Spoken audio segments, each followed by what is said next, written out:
আর নতুন করে যদি ইমানটা যদি আবার রেফায়ার করে, রব্বুল আলামিন বলেন পাশাপাশি সৎকর্ম করে যায়, আল্লাহ তাআলা বলেন আমি এইরূপ লোকদেরকে তাদের জীবনের গোনা তো মাফ করে দিবই, অতীতের যতগুলো গোনা ছিল ওই গোনাগুলোকে আমি আল্লাহ পরিবর্তন করে নেকিতে পরিপূর্ণ করে দিব। আরো আসতে বলে, গোনা কি হবে? সওয়াবে পরিণত হবে। সুবহানাল্লাহ, সুবহানাল্লাহ, সুবহানাল্লাহ। এখন বলবেন হুজুর এটা কি সম্ভব? আরে ভাই কেন সম্ভব না? আমি বোঝার উদাহরণ দিচ্ছি। আপনার একটা সন্তান নেশা করতে করতে আপনার জমি জমা প্রায় শেষ করে দিচ্ছে। আপনার এই সন্তানটা আপনি নিরাময় কেন্দ্রে, মাদক নিরাময় কেন্দ্রে আপনি এডমিশন করলেন, 2-3 মাস থাকলো, এরপরে সে বুঝতে পারলো এটা আমার জন্য ক্ষতি। সে ওখান থেকে তওবা করে বলল, বাবা আমি আর কোনোদিন খাবো না, আমি আর কোনোদিন নেশা করব না। সেদিন আপনি পিতা বা আপনি ভাই, আপনি গার্ডিয়ান, আপনার মনটা ভরে যাবে না? তখন আপনি তাকে কি সান্ত্বনা দিবেন? তুমি যদি মদ আর না খাও, নেশা না করো, আমি তোমার নামে জমি লিখে দিব, কি তোমার নামে বাড়িতে লিখে দিব, তোমাকে আমি গাড়িতে দিয়ে দিব, তোমাকে আমি 5 লাখ টাকা দিব, বাবা তুমি যা চাও আমি তাই দেব, তুমি নেশা তবু করিও না। তাহলে আগে তার খারাপ দিকটা ছিল, এখন ভালো হওয়ার জন্য যখনই সে ইরাদা করেছে, আপনি পিতা আরো তাকে বেশি কিছু দিতে চাচ্ছেন।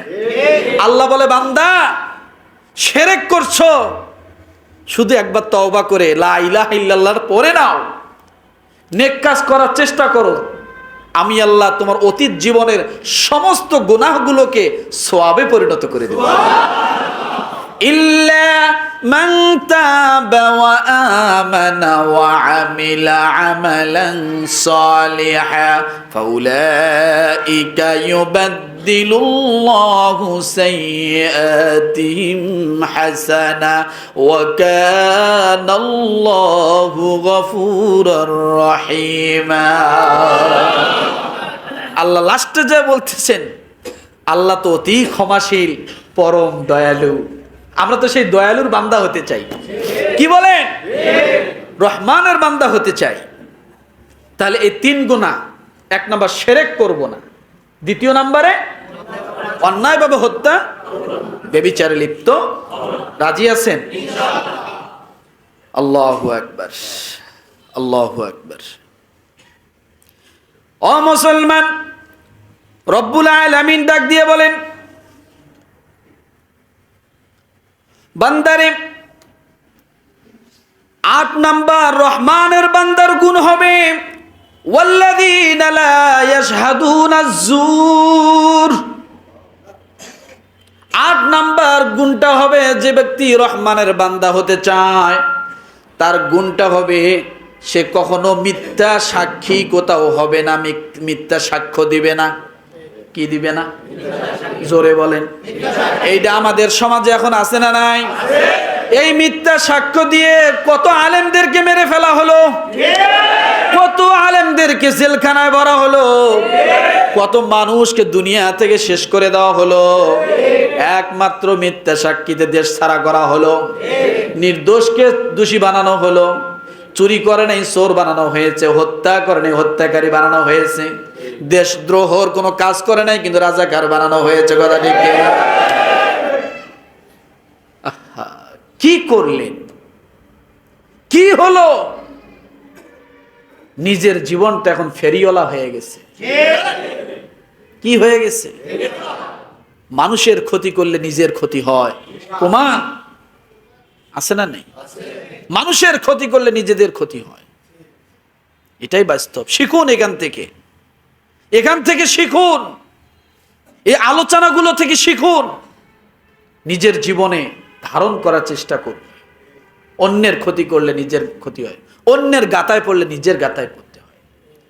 এক সময় কেউ বিএমপি করে এই কথাটা মুখ দিয়ে উচ্চারণ করার কোনো সাহস ছিল না, জামাত করে এটা সাহস ছিল না, অন্য কোনো দল করে মতাদর্শ করে বলার কোনো সাহস ছিল না। কিন্তু পরিবর্তনটা এমনই হয়েছে, আ কওয়ার শব্দ উচ্চারণ করার সামর্থ্য এখন আর নাই। সরেয়া বলার শক্তিটা এখন আর নাই। এটাই তো পরিবর্তন, আল্লাহ এইভাবেই দেয়। এই জন্য শুধু ওদিকে না, ব্যক্তি জীবনের থেকেও শিখুন। আমরা শিখি, এখানে শেখার জন্য আমরা আসি। কি বলেন? এখানে শেখার জন্য আসি যে আমরা কখনো কারো সামনে অত্যাচারিত হব না, অত্যাচার করব না। রাজি আছেন? কোনো বিষয় জুলুম করব না। রহমানের বান্দা হওয়া এটাই শিখাচ্ছে। একজন আপনাকে তর্ক করার জন্য আসছে, ঝগড়া করার জন্য আসছে, আপনি কি বলবেন? আপনি কি বলবেন? আমি স্যালেন্ডার, আমি পারবো না তোমার সাথে ঝগড়া করতে ভাই, আমি পারবো না। মুখ ফিরায় নেবেন, ঘুরে যাবেন, সরে যাবেন। আপনি সাময়িক সময় হেরে গেলেন, চিরস্থায়ী সময়ের জন্য আপনি বিজয়ী লাভ করলেন।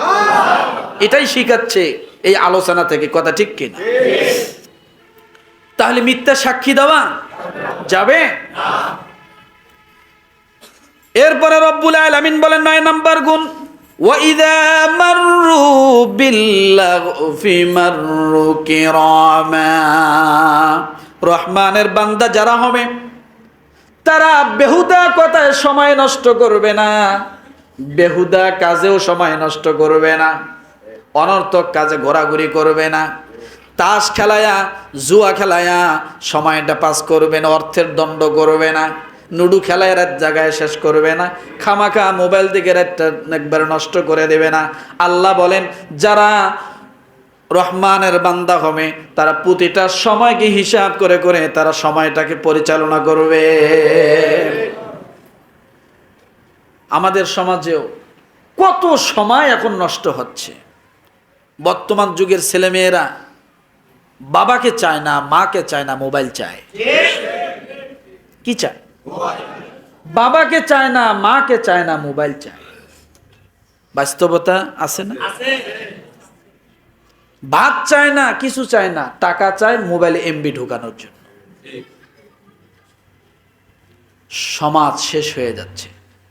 এই জন্য প্রত্যেকটা সময় আমাদের চিন্তা করে করে কাটানো উচিত। আজকে বহির্বিশ্বে তারা এত উন্নত কেন? তারা সময়কে কাজে লাগায়। আর বাংলাদেশে আমরা এত অবনতি কেন? আমরা সময়কে অপচয় করি। সময়কে কি করি? অপচয় করি। শুধুমাত্র সময়ের মেনটেন হয় কিছু কিছু কঠিন কর্মসংস্থানে, আর হলো এই মসজিদে ইমামতির কাজে। 1 মিনিট এদিকেও যাওয়া যাবে না, ওদিকেও যাওয়া যায়। হ্যাঁ হুজুর আগে দাঁড়াইছে কেন? উনি যে আজ এক রেখাত পায় নাই তাই গরম। আবার যদি একদিন আগে আসে, হ্যাঁ হুজুর ঘড়ি দেখে না, আছে না নেই? ঘড়ি দেখে না, আজান একটু দেরি হলে, একটু আগে পিছ হলে। সময়কে আমরা এখানে মূল্য দেই শুধু এই ক্ষেত্রে, বিরোধিতার ক্ষেত্রে। কি রাগ করলেন নাকি? ইমামের ভুল ধরার ক্ষেত্রে সময়ের মূল্য দিচ্ছি, কিন্তু আমি কত সময় নষ্ট করে আসলাম। 1 কাপ চা খাইতে লাগে 3 মিনিট, আমি 3 ঘন্টা কাটায় আসছি। হয় না? কিন্তু এটাই একটা বিষয়, সময়ের জ্ঞান শেখায় আল্লাহ তাআলা।